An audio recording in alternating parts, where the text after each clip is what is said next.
विवेक सरांनी बरेच जण विवेक सरांशी बोलले, तर आणखी एक दोघं मेंटर्स आहेत. ते तुमच्याशी कॉन्टॅक्ट करतील. फोन उचला.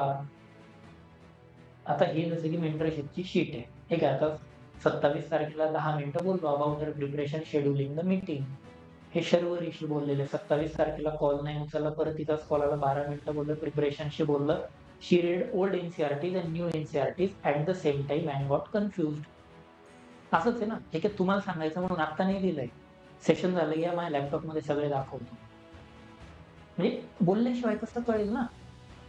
मी तेच म्हणतोय, जोपर्यंत मेंटर तर अप्रोच करेल, पण त्याच्यासाठी मी म्हणतोय तुम्ही पण फोन उचला. अननोन नंबरवरून 2-4 दिवसात जे पण काही फोन येतील ते उचला.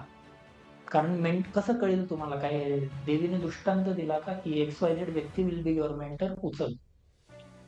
आता बोललो, कळलं, दोन्ही एन-सी-आर-टी हे सोबतच वाचते.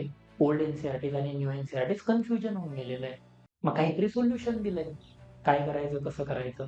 बरोबर? हे बघ, call 2 times but his number was missing. मग यांनी मेसेज करून दिला. काय करणार? असं. So it is your responsibility as well, की कॉल बॅक करून द्या, की असं-असं आपलं